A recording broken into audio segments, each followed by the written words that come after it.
Can a plugin make your website ADA compliant? Let's talk through this. Let's start off with the logic test, right? Before we get to anything, let's just think about this logically. We have this widget. It's an instant solution. All we need to do is install it on our website, and we've made it accessible and we've made it ADA compliant.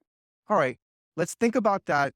And then let's think about all of the thousands of website owners who have been sued for over website accessibility.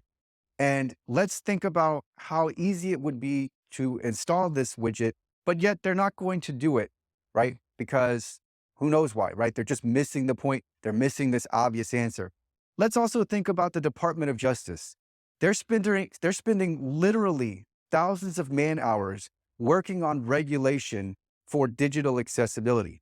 And so they're working on this new regulation for Title II of the ADA, but yet we could solve this all with a plugin, right? So they're trying to work through what levels of accessibility may be required for different entities. They're thinking about upcoming regulation for Title III, which is going to apply to places of public accommodation, which likely would include you.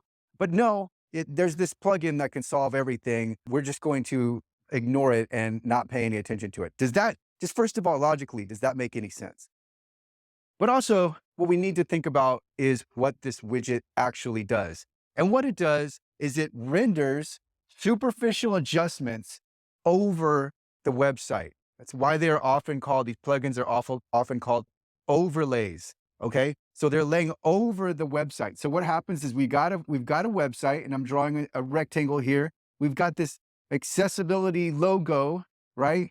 And then at the bottom of the website, and then if we activate the logo, then this menu of options comes up. And that's what I'm drawing on the whiteboard, is just these different settings, right? And we have all these accessibility settings, and we can do things like we can zoom in and we can change the color contrast.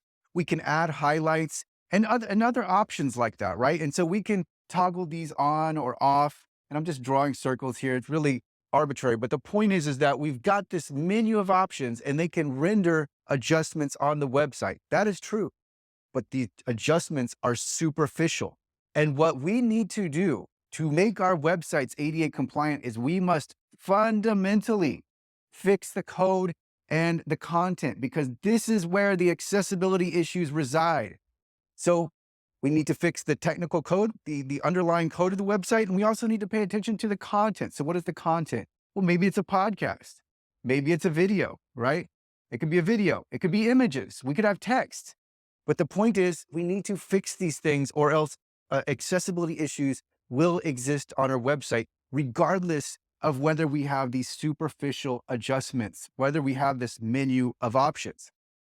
Another thing to ponder over as you're wondering whether or not these plugins will make your website ADA compliant is that many overlay vendors offer services for accessibility. So they literally offer audits and other services for accessibility. So if we want to believe that we have this widget and it can be a solution for website accessibility and ADA compliance, then we have to reconcile the services that are being offered by the vendors, right? We have to consider that. One more consideration that I have on the whiteboard: 800 plus accessibility professionals have signed their names to the fact that they will never recommend or use an overlay widget. And by the way, I'm going to link to the website that houses this. It is overlayfactsheet.com. I will link to that in the description. And then if you want to find out more about the lawsuits that have been filed with websites that have had plugins installed, I will also link to a website called Overlay False Claims.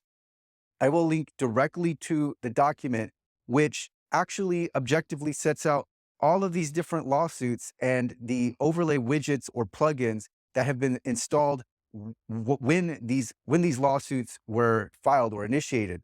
So that's another thing to consider, is despite the overlay widgets being installed, plaintiffs' lawyers have routinely disregarded them. And on this website is proof of that, right? It's just proof of lawsuits filed despite there being overlay widgets installed. So these are some points to mull over when you think, when you're considering whether or not plugins can make a website ADA compliant.